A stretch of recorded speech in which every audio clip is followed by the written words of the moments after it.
Alright, Math 1. Your essential question for today is, can you solve a simple equation and can you check the reasonableness of your solution, which is a really good habit for you to get into. So, let's start with a few,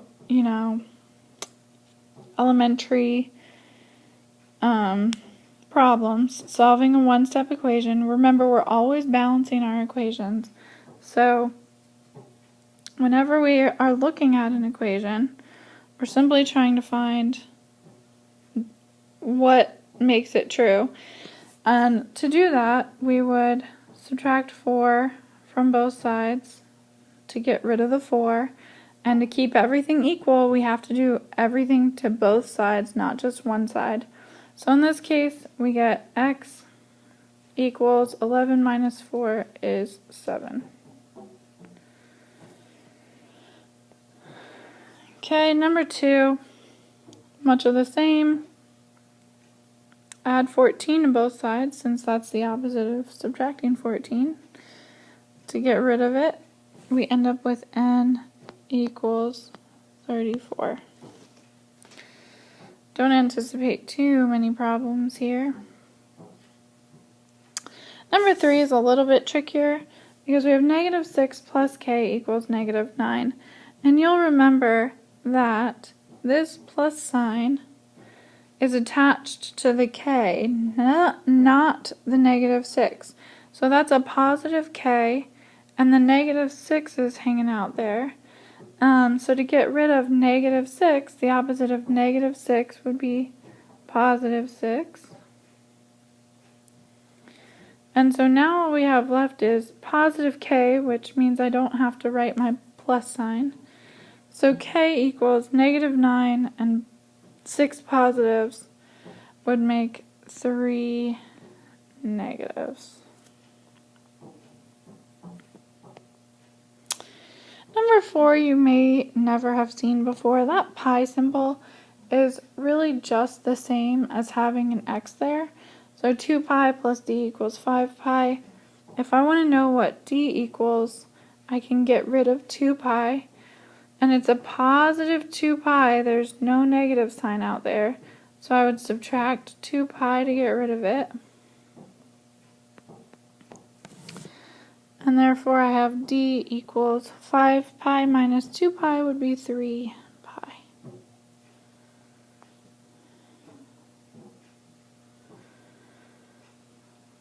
Number 5, I threw in some decimals for you. Just for you. I know. You're welcome. Y minus 1/4, to get rid of it, we would add 1.4, not 1/4. Add 1.4 to this side. I would get y equals negative 2.7 plus 1.4 will leave me with a negative 1.3.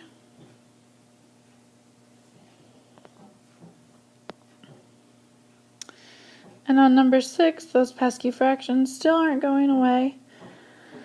So I have w minus 3 halves. To get rid of it, I would add 3 halves. And you'll recall that when we're adding fractions,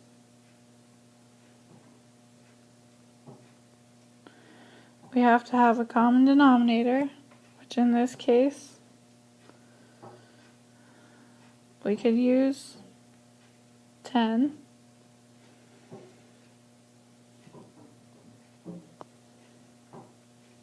Five times 2 is 10, 2 times 2 is 4, 2 times 5 is 10, 3 times 5 is 15. So on this one we end up with 19 tenths as our answer. And that would be the first one where I would question maybe the reasonableness. So if you think about this, 19 tenths minus 3 halves, which we already know is 15 tenths. So 19 tenths minus 15 tenths would give us 4 tenths, and 4 tenths is the same as 2/5. So we are all good with our reasonableness here.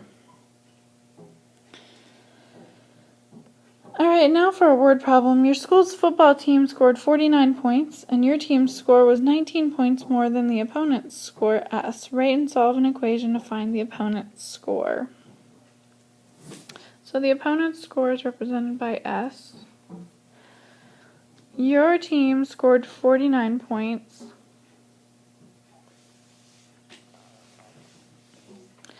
And the opponent's and your team's score was 19 points more than the opponent's score. So if you had 19 more than the opponent and you had 49, the opponent would have had to have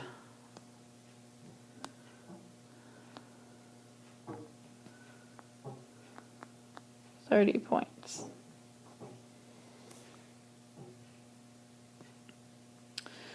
Alright, next we're going to look at some of the multiplication and division problems that are one-step problems as well. So now to get rid of whatever we have, we're still doing the opposite. So here we have 5 times y. To get rid of 5 times y, the opposite of multiplication is division. So I would divide by 5 on both sides, and y has to equal 8. On number 9 we have d divided by 9, so I would multiply by 9 to get rid of it. And I would know then that d equals negative 18, because negative 2 times 9 is negative 18. And finally, 1.2 equals negative 3b, so that's negative 3 times b. I would divide by negative 3. A positive divided by a negative is a negative.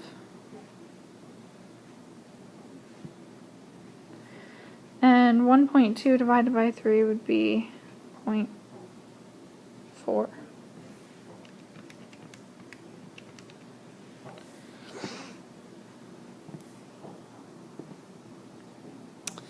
And on the last one, x divided by 4.1, so I would multiply by 4.1 to get rid of it.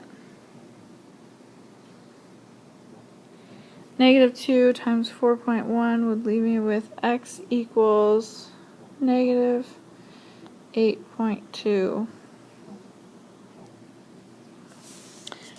Alright, you can flip your paper over.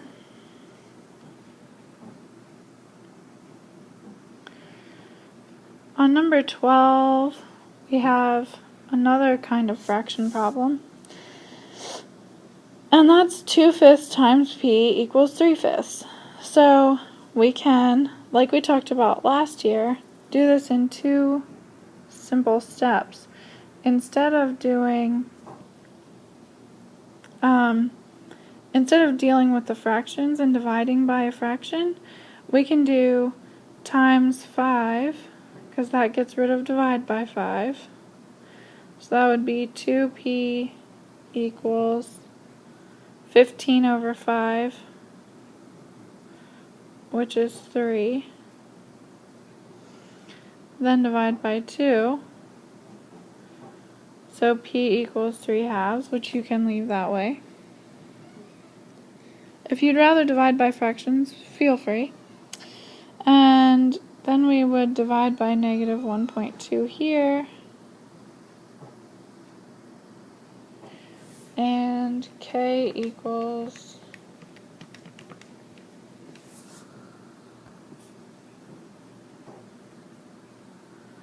3.75.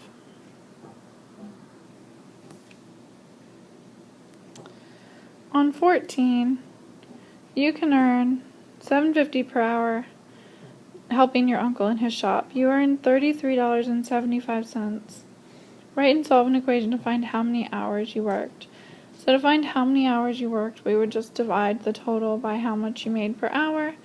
So $33.75 divided by $7.50 gives us 4.5 hours.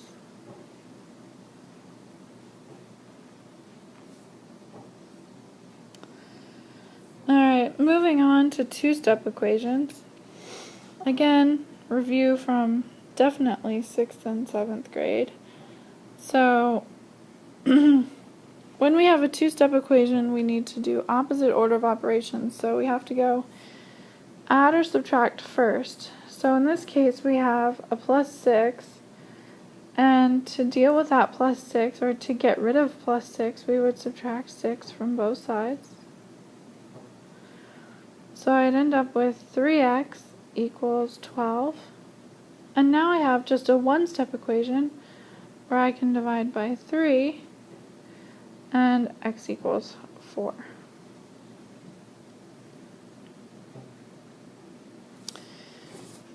Number 2, you can try for homework.